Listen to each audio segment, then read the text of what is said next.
كتاب حفيظ بل كذبوا بالحق لما جاءهم فهم في أمر مريج رب اشرح لي صدري ويسر لي أمري واحلل عقدة من لساني يفقه قولي رب أعوذ بك من همزات الشياطين وأعوذ بك رب أن يحضرون رب زدني علما أما بعد قال الله عز وجل في كتابه المجيد أعوذ بالله من الشيطان الرجيم بسم الله الرحمن الرحيم فليحذر الذين يخالفون عن أمره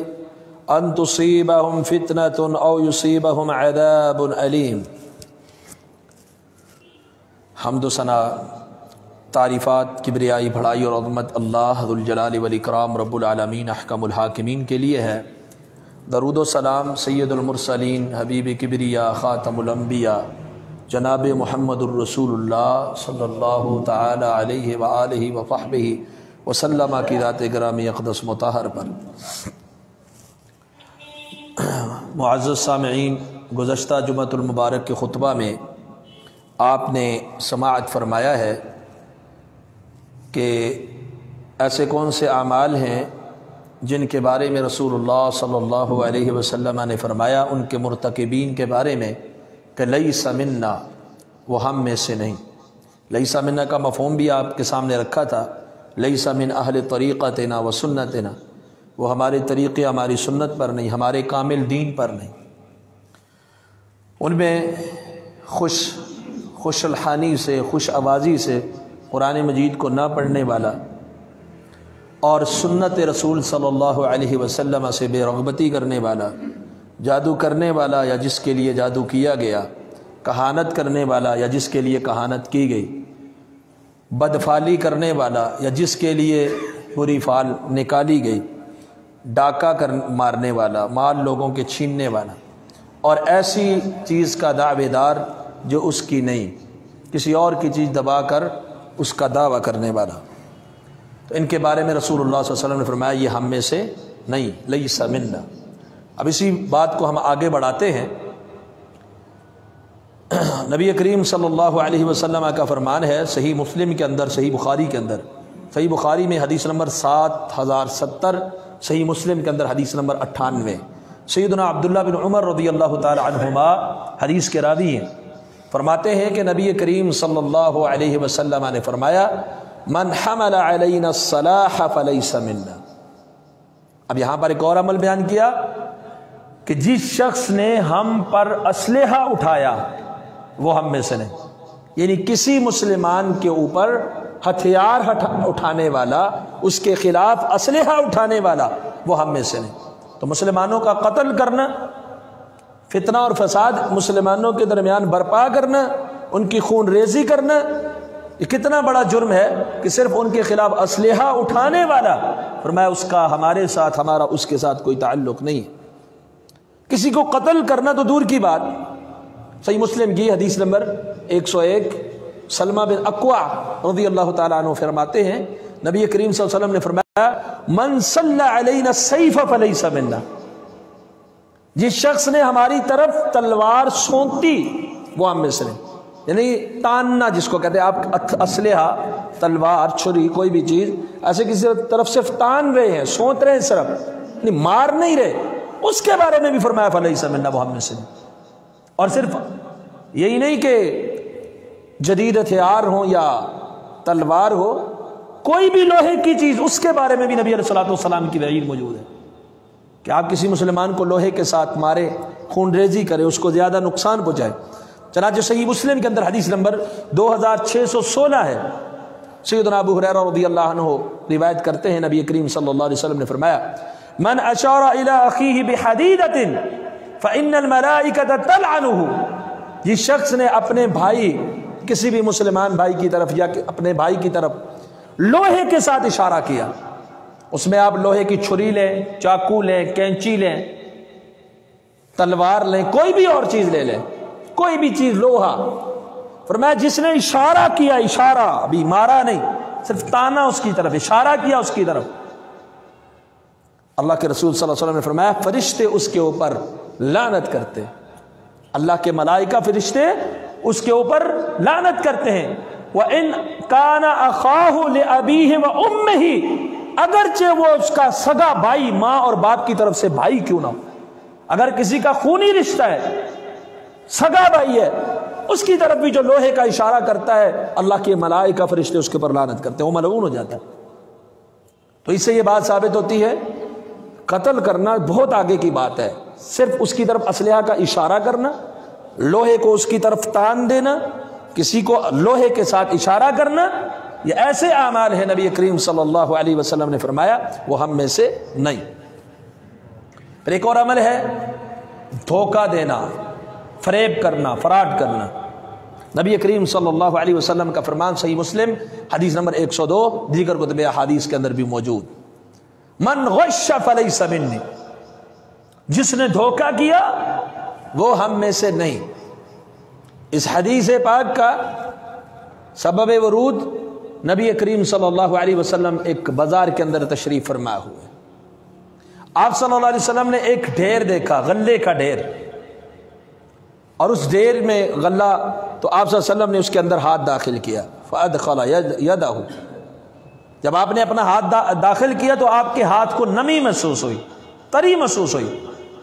اللہ کے حبیب صلی اللہ علیہ وسلم نے اس سے پوچھا ما ھذا یا صاحب الطعام، اے غلے والے یہ کیا ہے؟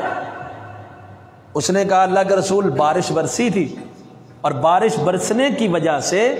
یہ گیلا ہو گیا، اب اوپر جو رکھا ہوا تھا وہ خشک تھا، اندر اس نے کیا ہوا تھا گیلا۔ رسول اللہ صلی اللہ علیہ وسلم نے فرمایا افلا جعلته فوق الطعام کی یراہ الناس، تو نے اس کو کھانے کو، اس طعام کو، اس غلے کو اوپر کر کے کیوں نہیں رکھا تاکہ لوگ اس کو دیکھ لیں کہ یہ نمی والا ہے، یہ تری والا ہے۔ من غش فلیس منا، جس نے دھوکہ کیا وہ ہم میں سے نہیں۔ اس موقع پر بھی آپ صلی اللہ علیہ وسلم نے ارشاد فرمایا جس نے فریب کیا۔ آج ہماری حالت کیسی ہے؟ چھوٹے سے چھوٹے طبقے سے لے کر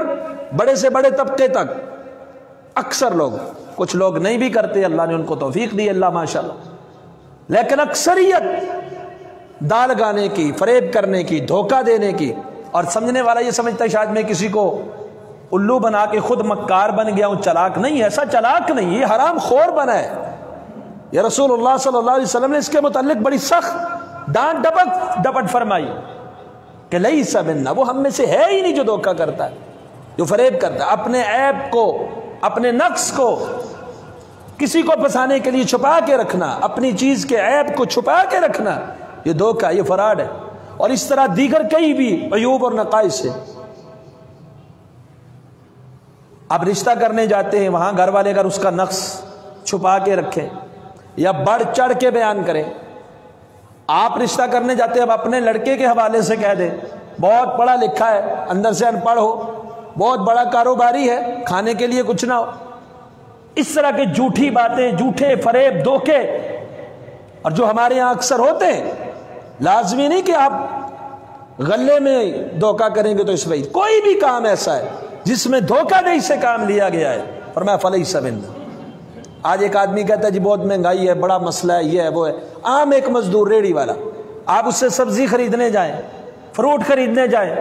اپنے ہاتھوں سے آپ کو کہے گا ڈالیں، شاپر میں آپ نے صاف ستھرا بے داغ پھل فروٹ یا سبزی ڈالی، گھر آ کے کھولا تو کچھ اور، جو آپ نے ڈالا تو کیا دیکھا بھی نہیں، ہاتھ کی صفائی سے لفافہ چینج ہو گیا۔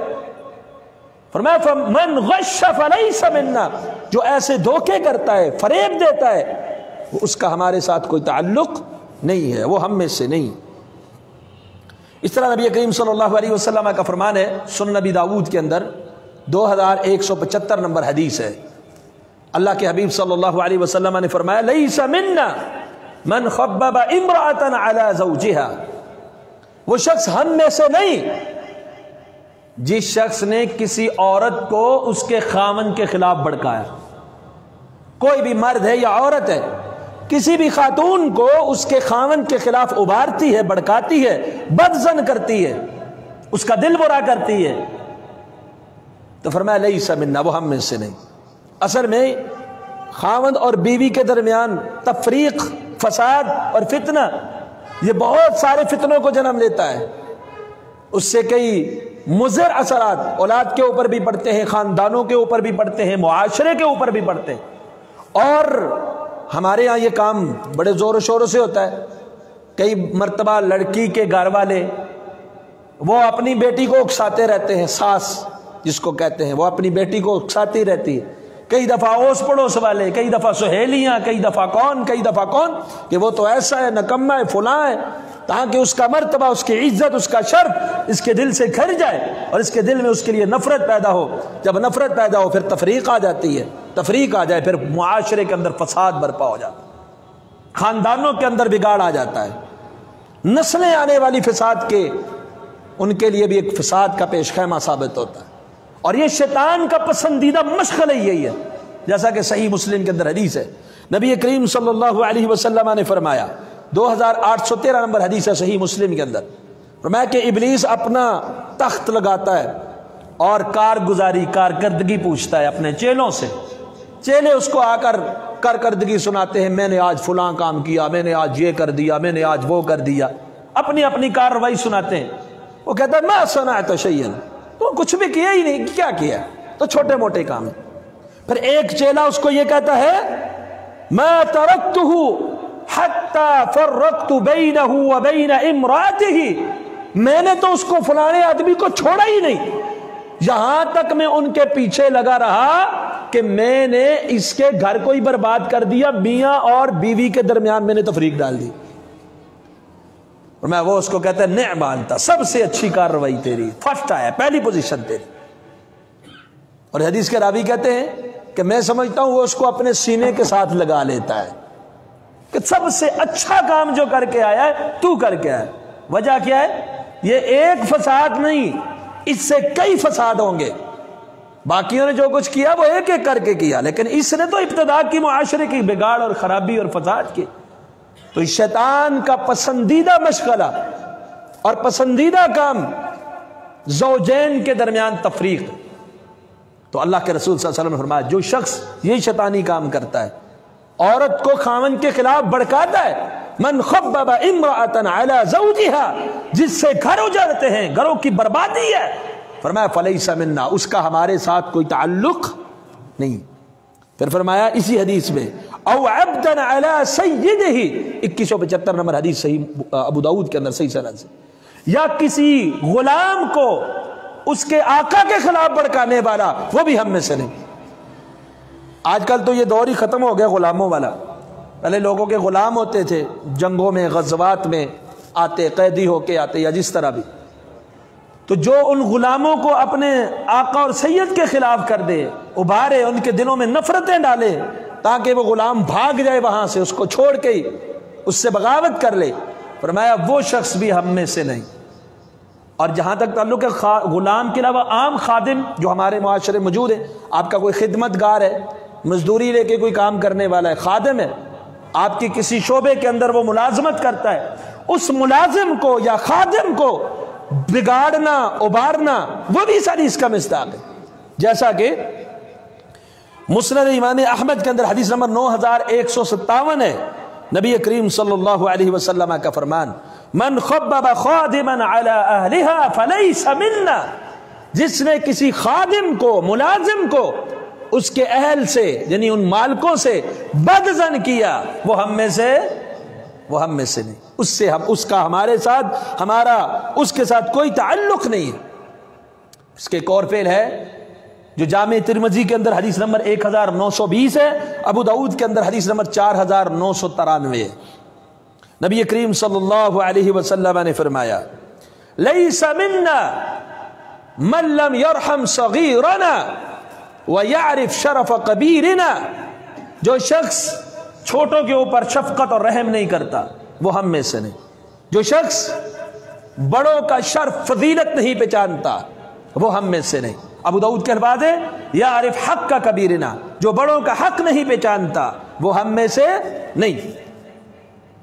اسلام نے امتیاز دیا ہے ہر ایک کو، اللہ کے رسول کا فرمانا انزل الناس منازلہم، لوگوں کو ان کا مقام اور مرتبہ دو، چھوٹا ہے اس پر شفقت، اس پر رحم، بچوں کے ساتھ پیار، محبت، مودت، الفت، نرم دلی کے ساتھ، شفقت کے ساتھ پیش آنا، اور جو آپ سے بڑے ہیں ان کے شرف، ان کی عزت، ان کے مقام، ان کے مرتبے کا خیال رکھنا، جو بڑوں کی تمیز نہ کرے اور چھوٹوں کو کچھ سمجھے ہی نہ، شفقت نہ کرے، میں لیس منا۔ کتنے آداب اور بہترین اخلاقیات کا مجموعہ ہے اسلام، بہترین طرز زندگی ہے اسلام نے جو دی ہے، لیکن بگاڑ اور فساد کیوں ہے؟ ہم اس کے مطابق عمل پیرا نہیں ہوتے، ہمارا عمل اسلام کے مطابق نہیں، وگرنہ رسول اللہ صلی اللہ علیہ وسلم کی تعلیمات دیکھ لے،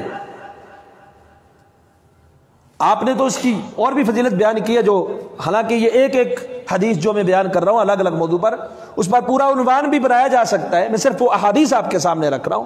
تاکہ ان مجموعی طور پر ان سارے اعمال سے ہم بچ جائیں جن کے بارے میں یہ لفظ ہے لیس منا، وہ ہم میں سے نہیں۔ تو اللہ کے رسول یہاں تک فرماتے ہیں البرکۃ مع اکابرکم، تمہارے گھر کے بڑے یا تمہارے معاشرے میں جو بڑے لوگ ہیں، اکابر، ان کے ساتھ برکت ہے۔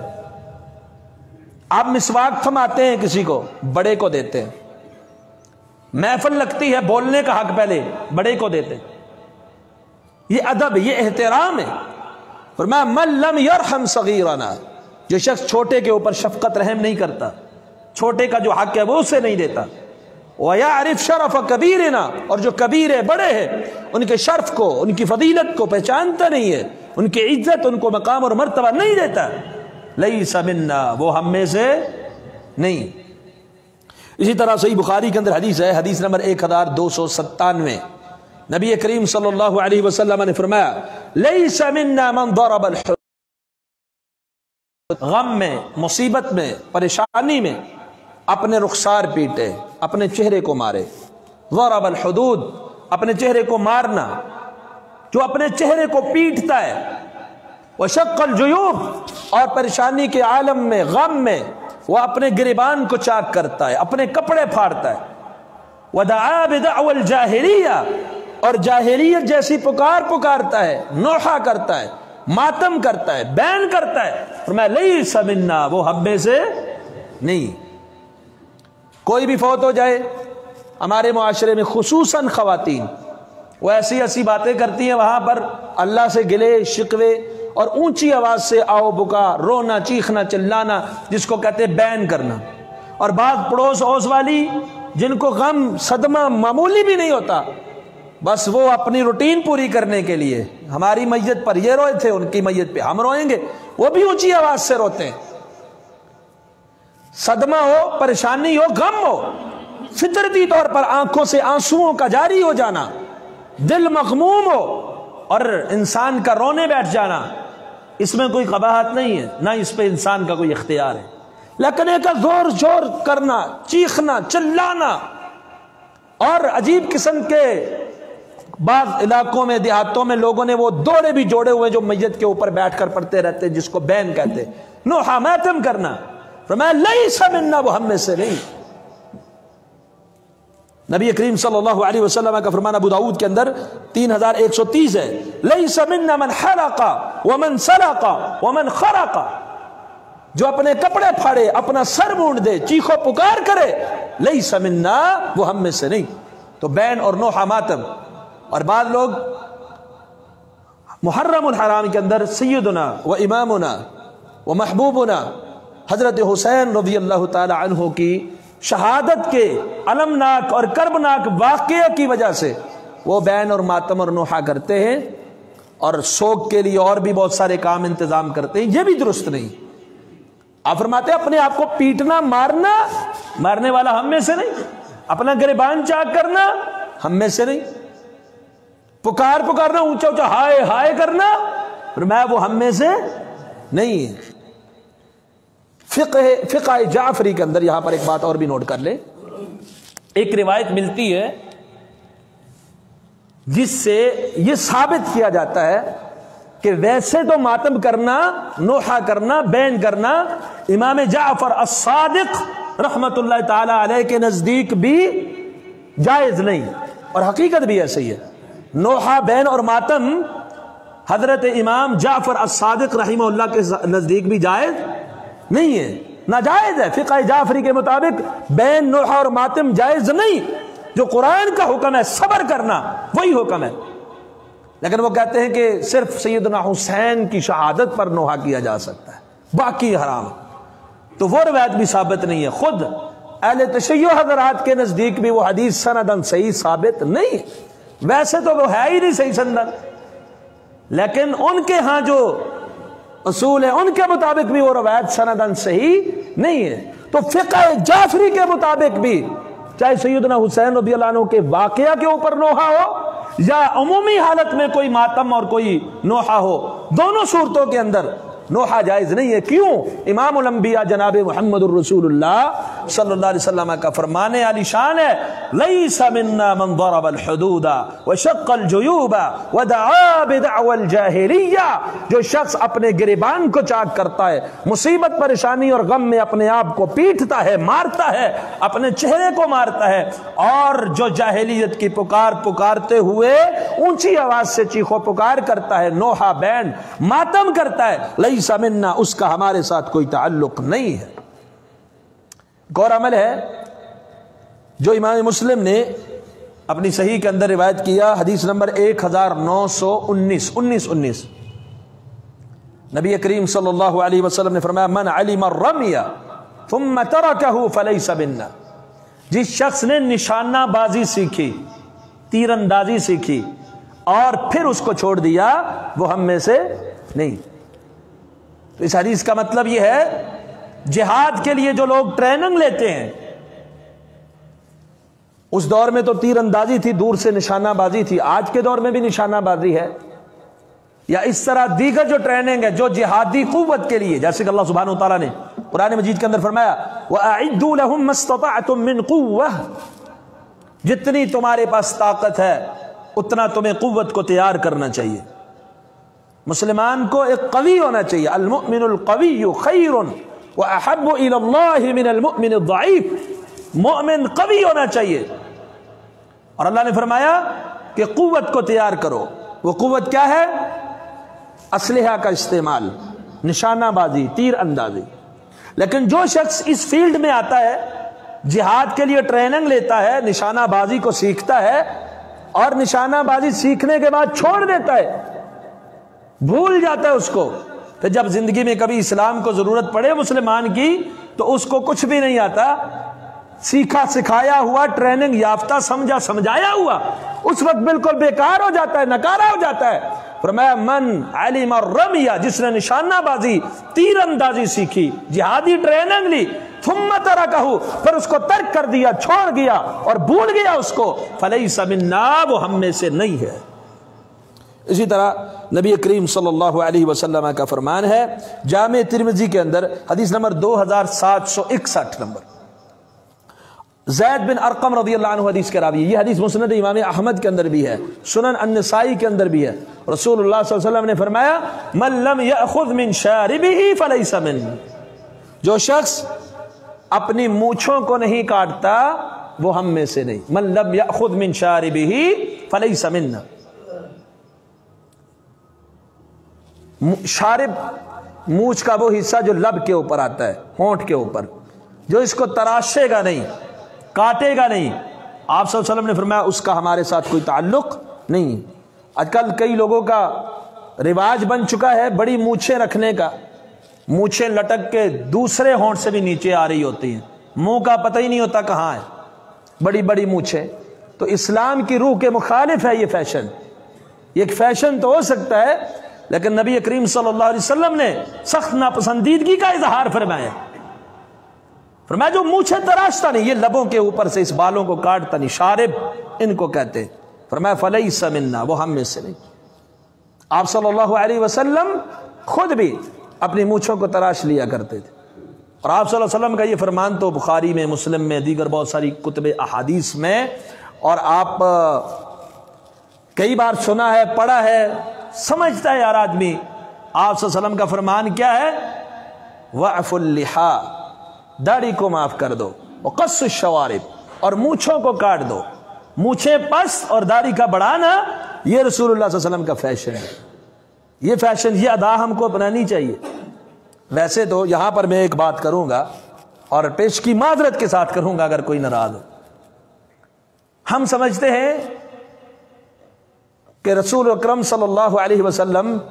کائنات میں سب سے زیادہ خوبصورت ہے۔ دنیا میں کوئی انسان جو مسلمان ہو وہ یہ بات سوچ بھی نہیں سکتا کہ نبی کریم صلی اللہ علیہ وسلم کے حسن، جمال اور خوبصورتی میں ذرا برابر بھی کوئی شک یا کوئی فرق تھا۔ اگر مجھے موقع ملا تو میں انشاءاللہ جمال مصطفیٰ صلی اللہ علیہ وسلم کے عنوان پر بھی کبھی گفتگو کروں گا خطبہ، کہ اللہ رب العالمین نے اپنے پیغمبر کو بڑی خوبصورتی دی، اور یہ داڑھی اگر بدصورتی کی علامت ہوتی یا اس سے چہرے کی دیکھنے میں، نمائش میں، روب میں یا کسی بھی طرح کا کوئی فرق آتا، امام کائنات جناب محمد الرسول اللہ جو ساری کائنات سے زیادہ حسین ہیں، جمیل ہیں، اللہ ان کے چہرے پہ ایک بال تک نہ اگنے دیتا، ایک بال تک۔ اور ساری دنیا کہتی ہے ٹھیک ہے آپ کی بات صحیح ہے، نبی کریم صلی اللہ علیہ وسلم سب سے زیادہ خوبصورت، لیکن میں اپنے آپ کی داڑھی مونڈ کے، مونچھیں مونڈ کے، کلین شیپ کر کے آئینے کے سامنے کھڑا ہو کہتا ہوں آپ خوبصورت لگ رہا ہوں، تو یہ کیسی خوبصورتی؟ یا میں نے رسول اللہ صلی اللہ علیہ وسلم کو اس طرح کا خوبصورت سمجھا نہیں، یا پھر تضاد ہو گیا کہ نہیں؟ اپنے آپ کو اگر خوبصورت کرنا چاہتا ہے بندہ تو اس چیز کو اپناتا ہے جو خوبصورتی اور حسن میں کیا کرتی ہے؟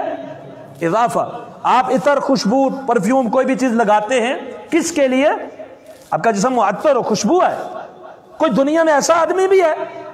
جو کوئی بدبودار چیز اپنے ساتھ لگائے؟ آپ اچھے کپڑے، صاف ستھرے کپڑے پہنتے کس لیے؟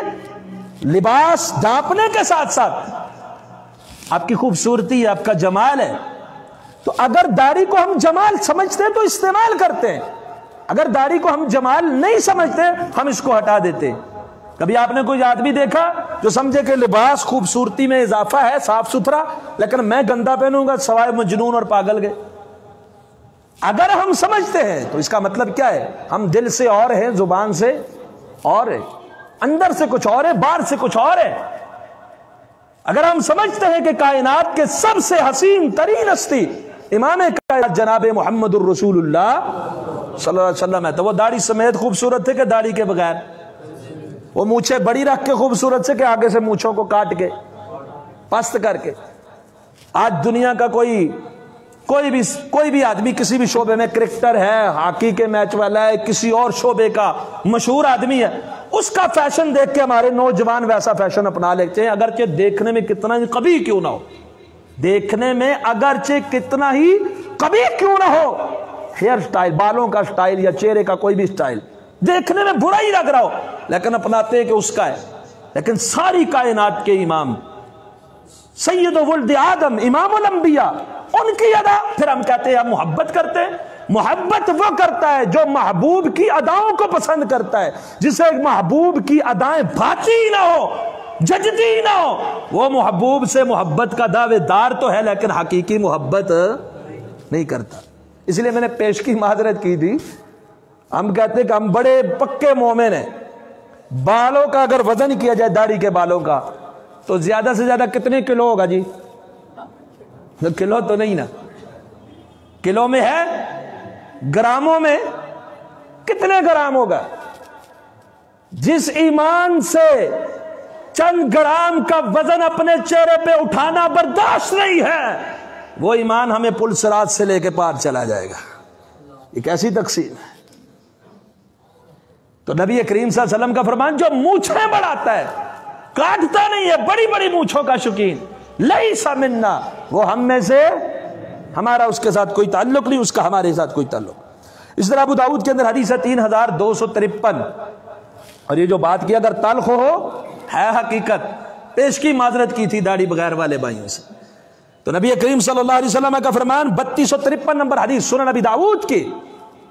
اللہ کے رسول صلی اللہ علیہ وسلم نے فرمایا، من حلف بالامانۃ فلیس منا، جس شخص نے امانت کی قسم کھائی وہ ہم میں سے نہیں، جس شخص نے امانت کی قسم کھائی وہ ہم میں سے نہیں۔ جس ایسے آپ بازار میں سودا پہ کہیں مجھے امانت کی قسم، مجھے دیانت داری کی قسم ہے، امانت داری کی قسم ہے، میں امانت کے ساتھ کام کرتا ہوں، فرمایا وہ ہم میں سے نہیں۔ قسم اگر کھانی ہے، من کان حالفا فلیحلف باللہ، جو شخص بھی قسم کھائے تو کس کی قسم کھانی ہے؟ صرف اللہ کی، اللہ کے علاوہ آپ کسی کی قسم نہیں کھا سکتے۔ ہاں اللہ کی، اللہ کے اسماء کی، اللہ کی صفات کی، اللہ کی صفات کی قسم آپ کھا سکتے ہیں، لیکن جو چیز اللہ کی صفت نہیں ہے، اللہ کا نام نہیں ہے، وہ کوئی بھی چیز ہے، اس کی قسم کھانے کی اجازت۔ اور بعض لوگ اپنے بچوں کی، اپنی پتہ نہیں کس کس کی قسمیں کھاتے رہتے ہیں اور دلیل یہ دیتے ہیں لکھے اللہ نے کہا وہ تین، مجھے تین کی قسم ہے۔ وہ اللہ ہے، اللہ ہر چیز کی قسم کھا سکتے ہیں۔ محبوب کے شہر کی قسم کھائی، لا اقسم بہذا البلد، تین و زیتون کی قسم کھائی، واللیل، لیل کی قسم کھائی، رات کی۔ اور بعض لوگ واللیل سے مراد نبی علیہ السلام کی زلفیں لیتے ہیں، حالانکہ اس کا کوئی ثبوت یہاں ضمناً ایک بات اور بھی کر دو، یاسین حروف مقطعات ہے، سورہ یاسین آپ پڑھتے ہیں نا، یہ رسول اللہ صلی اللہ علیہ وسلم کا نام ہے نہیں۔ سورہ طٰہٰ حروف مقطعات ہے، جیسے الف لام میم ہے، رسول اللہ صلی اللہ علیہ وسلم کا اسم گرامی، لوگ کہتے ہیں یاسین طٰہٰ، نبی علیہ السلام کی طرف اس کی نسبت اس نام کی درست نہیں ہے،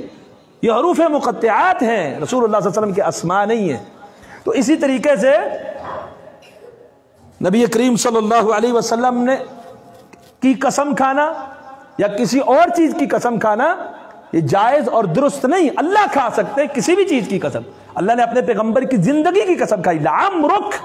تیری زندگی کی قسم ہے، تیری عمر کی قسم ہے، لیکن عام آدمی یا مسلمان یا مخلوق وہ قسم کھائے گی تو کس کی کھائے گی؟ من کان حالفا فلیحلف باللہ، صرف اللہ کی، اللہ کے اسماء کی، اللہ کی صفات کی۔ قرآن مجید کی اگر کوئی قسم کھاتا ہے یا یہ مسئلہ بھی حل ہو جائے تو اس کی قسم کو ہم ناجائز نہیں کہتے، کیوں؟ قرآن مجید اللہ کی کیا ہے؟ صفت ہے، اللہ کی صفت کلام ہے، اس کی قسم کھانے والا گنہگار نہیں ہے۔ پھر نبی اکرم صلی اللہ علیہ وسلم کا فرمان ابو داؤد کے اندر حدیث نمبر 5248 ہے، نبی کریم صلی اللہ علیہ وسلم نے سانپوں کے بارے میں فرمایا۔ ایک تو سانپوں کو قتل کرنے کا آپ صلی اللہ علیہ وسلم نے حکم دیا، پہلے مسئلہ سمجھ لیجئے۔ سانپوں کے بارے میں یہ حدیث ہے کہ ہر قسم کے سانپوں کو آپ قتل کر دیں، سوائے گھر کے سانپوں کے۔ مدینہ طیبہ کے اندر کچھ گھروں میں سانپ تھے، جن سانپوں کی شکل میں جن گھروں کے اندر داخل ہو جاتے ہیں اور وہ ضرر رساں بھی نہیں ہوتے، تو ان کو کہا جائے 3 بار کہ گھر سے نکل جاؤ۔ اگر وہ نکل جائے، غائب ہو جائے، کچھ بھی ہو جائے گھر سے تو پھر ٹھیک ہے، اگر نہیں اب اس کو مار دیں۔ تو سانپ کا بچہ ہو، بڑا سانپ ہو، اس نسل کا ہو، اس نسل کا ہو، کسی بھی چیز کی نسل کا ہو، رسول اکرم صلی اللہ علیہ وسلم نے اسے مارنے کا حکم دیا، اقتلوا الحیات، سانپوں کو قتل کرو۔ آپ صلی اللہ علیہ وسلم نے فرمایا، 5248 نمبر حدیث ہے ابو داؤد کے اندر، فرمایا ما سالمناہن منذ حاربناہن، جب سے ہماری سانپوں کے ساتھ جنگ ہوئی ہے ہماری ان سے صلح نہیں ہوئی۔ سانپ انسان کا کیا ہے؟ دشمن۔ آپ صلی اللہ علیہ وسلم نے فرمایا جب سے ہماری سانپوں سے لڑائی ہے، جنگ ہے، تب سے ہماری سانپ کے ساتھ صلح نہیں ہے۔ پھر کیا فرمایا؟ وَمَن تَرَكَ شَيْئًا مِّنْهُنَّ خِيفَةً فَلَيْسَ مِنَّا، جو خوف، کسی بھی قسم کے خوف سے سانپ کو مارنے چھوڑ دیتا ہے، نہیں مارتا ڈر کے، وہ ہم میں سے نہیں۔ کتنی سخت وعید ہے جو سانپ کے ڈر کی وجہ سے۔ اور یہاں پر ایک چیز جو ہمارے اندر مشہور ہے وہ یہ ہے کہ سانپ کو نہیں مارنا، کیونکہ جب جوڑا سانپ ہوتا ہے ایک کو مار دو تو دوسرا بدلہ لینے کے لیے آتا ہے، اور صرف ایک نہیں، ہر سال آتا ہے، اسی ٹائم پہ آتا ہے، اسی تاریخ میں آتا ہے۔ تو یہ ویسے ہی توہمات ہیں، اس لیے نبی اکرم صلی اللہ علیہ وسلم کا یہ فرمان بھی ہے، جس نے ان کے طلب اور بدلے کی وجہ سے ان کو چھوڑا وہ ہم میں سے نہیں۔ اگر اس کی سند ابو داؤد کے اندر کمزور ہے، دیگر شواہد کو ملا کر وہ سند حسن بنتی ہے۔ تو فرمایا جس نے سانپوں کے انتقام اور بدلے کی وجہ سے سانپ چھوڑ دیا وہ ہم میں سے نہیں۔ تو یہاں پر تو بات واضح ہو گئی نا، من ترک منہم خیفتن، جو کسی بھی ذرا کا خوف محسوس کرتے ہوئے، یعنی سانپ سے ڈر لگتا ہے تب بھی سانپ کو نہ مارے، سانپ کے بدلے سے ڈر لگتا ہے تب بھی سانپ کو نہ مارے، کوئی اور وجہ ہو، فرمایا فلیس منا، وہ ہم میں سے۔ تو کچھ موذی جانور ہوتے ہیں جنہیں مارنے کا شریعت نے حکم دیا ہے، کچھ جانور ایسے ہیں جن کو مارنے سے رسول اللہ صلی اللہ علیہ وسلم نے منع فرمایا ہے۔ تو یہ سانپ ان میں سے ہے جنہیں اللہ کے رسول صلی اللہ علیہ وسلم کا حکم ہے مارنے کا، تو جو ان کو ڈر کی وجہ سے نہیں مارتا، چھوڑ دیتا ہے، من ترک منہم خیفتن، جو خوف کی وجہ سے ان کو چھوڑ دیتا ہے، ترک کر دیتا ہے، نہیں مارتا، جانے دیتا ہے، فرمایا فلیس منا، وہ ہم میں سے نہیں ہے۔ تو خلاصہ کلام جو 2 خطبوں میں ہم نے آپ کے سامنے رسول اللہ صلی اللہ علیہ وسلم کی وہ احادیث رکھی کہ وہ کون سے اعمال ہیں کہ جن کے بارے میں اللہ کے رسول نے فرمایا وہ ہم میں سے نہیں۔ خلاصہ آخری آپ کے سامنے، اور اس کو ذہن نشین کریں، اللہ ہمیں ان اعمال سے بچنے کی توفیق عطا فرمائے۔ 1 خوش الحانی سے قرآن نہ پڑھنے والا، 2 سنت سے بے رغبتی اختیار کرنے والا، اور جادو کرنے والا یا جس کے لیے جادو کیا گیا، اور اسی طرح کہانت کا کرنے والا جس کے لیے کہانت کی گئی، بدفعلی کرنے والا جس کے لیے بدفعلی کی گئی، لوگوں کے مال چھیننے والا، ڈاکو، ڈاکہ زنی کرنے والا، اور اسی طرح ایسی چیز کا دعوے دار جو اس کی نہیں ہے، اور مسلمانوں کے اوپر اسلحہ اٹھانے والا، ان کے خلاف ہتھیار قتل کے لیے، یا ویسے ہی ان کی طرف تان کے رکھنے والا، یا ان کی طرف اسلحہ کا اشارہ یا لوہے کا اشارہ کرنے والا، اسی طرح دھوکہ کرنے والا، ملاوٹ کرنے والا، کسی بھی قسم کا فریب کرنے والا، اور اسی طرح جو کسی عورت کو اس کے خاوند کے خلاف بھڑکائے، کسی عبد کو، غلام کو ان کے مالک کے خلاف بھڑکائے، یا کسی ملازم اور خادم کو اس کے اہل والوں کے ساتھ جو اس کے مالک ہیں ان کے خلاف بھڑکائے، وہ بھی ہم میں سے نہیں۔ اسی طرح رسول اللہ صلی اللہ علیہ وسلم نے فرمایا کہ جو شخص چھوٹوں پر رحم نہیں کرتا اور بڑوں کے حق کو پہچانتا نہیں، وہ بھی ہم میں سے نہیں۔ جو مصیبت پریشانی کے اندر چہرہ رخسار پیٹے، گریبان پھاڑے، جاہلیت کی پکار کرے، ماتم کرے، وہ ہم میں سے نہیں۔ جو شخص تیر اندازی اور نشانہ بازی سیکھے، سیکھنے کے بعد اس کو چھوڑ دے، بھول جائے، وہ بھی ہم میں سے نہیں۔ جو مونچھیں نہیں کٹواتا وہ ہم میں سے نہیں۔ جو امانت کی قسم کھاتا ہے وہ ہم میں سے نہیں، اور جو سانپ کو خوف کی وجہ سے نہیں مارتا، چھوڑ دیتا ہے، وہ ہم میں سے نہیں۔ اللہ سے دعا ہے اللہ ان اعمال سے ہمیں محفوظ فرمائے۔ قولوا قولی ھذا استغفر اللہ لی ولکم ولسائر المسلمین۔